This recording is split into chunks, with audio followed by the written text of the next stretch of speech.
Doctor Mohammad Yunus 1940 সালের 28 June Chittagong জেলার হাটহাজারী উপজেলার বাথুয়া গ্রামে জন্মগ্রহণ করেন। তার বাবার নাম হাজী দোলা মিয়া সওদাগর এবং মায়ের নাম সুফিয়া খাতুন। মোহাম্মদ ইউনূসের সহধর্মিণী ডক্টর আফরোজি ইউনূস। ব্যক্তিগত জীবনে মোহাম্মদ ইউনূস দুই কন্যার পিতা। মোহাম্মদ ইউনূসের ভাই মোহাম্মদ ইব্রাহিম ঢাকা বিশ্ববিদ্যালয়ের পদার্থবিজ্ঞান বিভাগের অধ্যাপক এবং ছোট ভাই মোহাম্মদ জাহাঙ্গীর একজন জনপ্রিয় টিভি ব্যক্তিত্ব। তার প্রথম বিদ্যালয় মহাজন ফকিরের স্কুল। চট্টগ্রাম কলেজিয়েট স্কুল থেকে ম্যাট্রিক পরীক্ষায় মোহাম্মদ ইউনূস মেধা তালিকায় 16তম স্থান অধিকার করেন এবং চট্টগ্রাম কলেজে ভর্তি হন।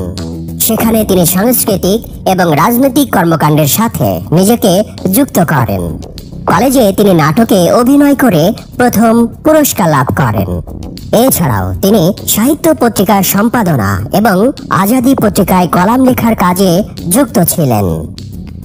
সপ্তম শ্রেণীতে পড়ার সময় তিনি বয়েজ স্কাউটসে যোগ দেন এবং বয়েজ স্কাউটসের পক্ষ থেকে মাত্র 15 বছর বয়সে যুক্তরাষ্ট্র, কানাডা সহ এশিয়া এবং ইউরোপের বিভিন্ন দেশ ভ্রমণ করেন।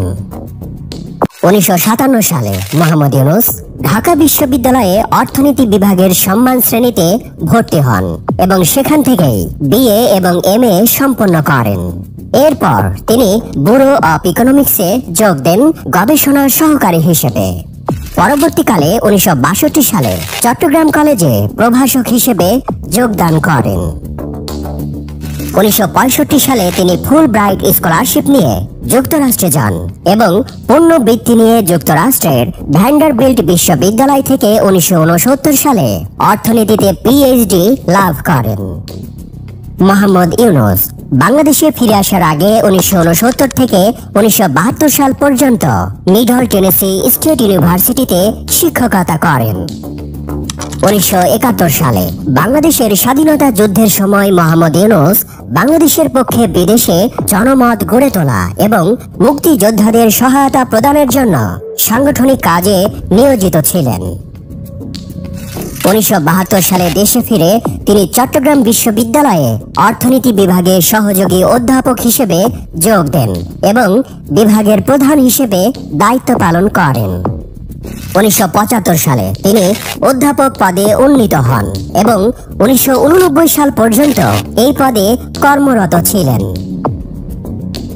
ডক্টর মোহাম্মদ ইউনূস দারিদ্রতার বিরুদ্ধে তার সংগ্রাম শুরু করেন 1974 সালে বাংলাদেশে সংঘটিত দুর্ভিক্ষের সময়।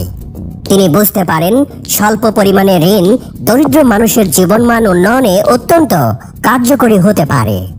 সেই সময় তিনি গবেষণার লক্ষ্যে গ্রামীণ অর্থনৈতিক প্রকল্প চালু করেন। 1974 সালে মোহাম্মদ ইউনূস তেভাগা খামার প্রতিষ্ঠা করেন, যা সরকার প্যাকেজ প্রোগ্রামের আওতায় অধিগ্রহণ করেন। ডক্টর ইউনূস পৃথিবীর বিভিন্ন দেশের বিভিন্ন বিশ্ববিদ্যালয় থেকে 48টি সম্মানসূচক ডক্টরেট ডিগ্রি অর্জন করেছেন। শান্তিতে নোবেলজয়ী গ্রামীণ ব্যাংকের প্রতিষ্ঠাতা ডক্টর মোহাম্মদ ইউনূস যুক্তরাষ্ট্রের সর্বোচ্চ বেসামরিক সম্মাননা কংগ্রেশনাল গোল্ড মেডেল গ্রহণ করেছেন, যিনি এই পদক পাওয়া প্রথম বাংলাদেশি ও মুসলিম। বিশ্বের সর্বোচ্চ সম্পদশালী 2 শতাধিক ব্যক্তির সম্মেলনে নোবেলজয়ী প্রফেসর ডক্টর মোহাম্মদ ইউনূসকে আজীবন সম্মাননা পুরস্কারে ভূষিত করা হয়েছে। 2013 সালের 5 মে বুধবার জাতিসংঘ ভবনে এই সম্মাননা জানানো হয়। একজন সামাজিক উদ্যোক্তা হিসেবে ইউনূসকে এই আজীবন সম্মাননা পুরস্কার প্রদান করা হয়। ডক্টর মোহাম্মদ ইউনূস প্রতিষ্ঠিত গ্রামীণ ব্যাংক নিয়ে গবেষণা হয়েছে পৃথিবীর যে কোনো প্রচলিত ব্যাংকের চেয়ে বেশি। গ্রামীণ ব্যাংক গড়ে তোলার মূল উদ্দেশ্য ছিল প্রান্তিক জনগোষ্ঠীকে সহজ শর্তে ঋণ দিয়ে সুদী মহাজনদের খপ্পর থেকে বের করে এনে স্বাধীনভাবে তাদের সৃজনশীলতাকে কাজে লাগিয়ে স্বাবলম্বী করা। ডক্টর মোহাম্মদ ইউনূস চট্টগ্রাম বিশ্ববিদ্যালয়ে অধ্যাপনাকালীন 74-এর দুর্ভিক্ষ চলছিল। অসহায় দরিদ্র মানুষের কষ্ট লাঘবের তীব্র আকাঙ্ক্ষা তাকে সাধারণ মানুষের কাছে টেনে আনে। নিজের পকেট থেকে ঋণ প্রদানের মাধ্যমে শুরু করা ছোট উদ্যোগী আজকের নোবেল বিজয়ী গ্রামীণ ব্যাংক। 1976 সালে প্রতিষ্ঠিত হয়েছিল গ্রামীণ ব্যাংক। 1983 সালে এটি একটি বৈধ এবং স্বতন্ত্র ব্যাংক হিসেবে যাত্রা শুরু করে। গরিবের অর্থনৈতিক উন্নয়নে গ্রামীণ ব্যাংকের সাফল্য উন্নত বিশ্ব, এমনকি যুক্তরাষ্ট্র সহ অন্যান্য শিল্পোন্নত দেশসমূহকে গ্রামীণের এই মডেল ব্যবহার করতে উদ্বুদ্ধ করে। এ পর্যন্ত বিশ্বের 42টি দেশে গ্রামীণ ব্যাংকের আদলে 132টি আর্থিক প্রতিষ্ঠান সফলভাবে কার্যক্রম চালাচ্ছে। 16টি দেশে সরাসরি গ্রামীণ ব্যাংকের কর্মকর্তারা প্রকল্প বাস্তবায়নে সফলতার স্বাক্ষর রেখে চলেছেন। 2006 সালে নোবেল শান্তি পুরস্কার পাওয়ার পর ডক্টর মোহাম্মদ ইউনূসের দায়িত্ব ও কর্মপরিধি বেড়ে যায় বহুগুণ। সমস্যা সমাধানের জন্য একে একে প্রতিষ্ঠা করেন বহু সামাজিক ব্যবসা প্রতিষ্ঠান ও কোম্পানি। যৌথ ব্যবসায় এগিয়ে আসেন ফ্রান্সের ডানন ফোর্স, ভিওলিয়া ওয়াটার, জার্মানির BASF, জাপানের বিখ্যাত ইউনিক্লো সহ বিশ্বের বহু নামি দামি কোম্পানি। দুর্বার গতিতে এগিয়ে চলে ডক্টর মোহাম্মদ ইউনূসের সামাজিক ব্যবসার মিশন। জাপান, চীন, রাশিয়া, সৌদি আরব, আরব আমিরাত, আফ্রিকা, অস্ট্রেলিয়া, ল্যাটিন আমেরিকা সহ পৃথিবীর বিভিন্ন প্রান্ত থেকে আসে বক্তৃতা প্রদানের আমন্ত্রণ। 1 ঘন্টা বক্তৃতার জন্য প্রস্তাব থাকে বাংলাদেশি টাকায় 1 কোটি বা তার চেয়েও বেশি। বিশ্ববাসীর কাছে তিনি একজন অতি সম্মানিত পরম শ্রদ্ধেয় ব্যক্তিত্ব। তার সাক্ষাৎ পাওয়ার জন্য কত দেশের রাষ্ট্রপ্রধান, সরকার প্রধান, মন্ত্রী, বিখ্যাত ব্যবসায়ী সহ সর্বস্তর থেকে প্রতিনিয়ত আমন্ত্রণ পত্র আসতে থাকে। খুব কমই তিনি আমন্ত্রণ পত্র গ্রহণ করতে পারেন, তবে প্রত্যেকটি আমন্ত্রণ পত্রের জবাব দেওয়া হয়।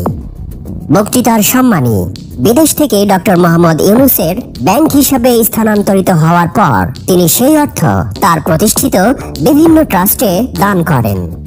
সমগ্র পৃথিবীর নামিদামি বিশ্ববিদ্যালয় থেকে প্রতিনিয়ত আসে আমন্ত্রণ পত্র। ইতিমধ্যে 32টি দেশের 83টি বিশ্ববিদ্যালয় কলেজে ডক্টর মোহাম্মদ ইউনূসের নামে ইউনূস সোশ্যাল বিজনেস সেন্টার প্রতিষ্ঠিত হয়েছে। সেখানে গবেষণা হচ্ছে ডক্টর মোহাম্মদ ইউনূসের কর্ম ও জীবন দর্শন নিয়ে। সামাজিক ব্যবসার উপর কোর্স চালু হয়েছে বিভিন্ন শিক্ষা প্রতিষ্ঠানে। ডক্টর মোহাম্মদ ইউনূসের জীবনী অন্তর্ভুক্ত হয়েছে কানাডা ও জাপানের মাধ্যমিক বিদ্যালয়ের পাঠ্যপুস্তকে। পৃথিবীর মাত্র 7 জন ব্যক্তি, তার মধ্যে ডক্টর মোহাম্মদ ইউনূস, যিনি পেয়েছেন নোবেল শান্তি পুরস্কার, প্রেসিডেন্সিয়াল মেডেল অফ ফ্রিডম ও কংগ্রেশনাল গোল্ড মেডেল সহ বহু পুরস্কার। বাংলাদেশকে তিনি এনে দিয়েছেন এসব বিরল সম্মাননা।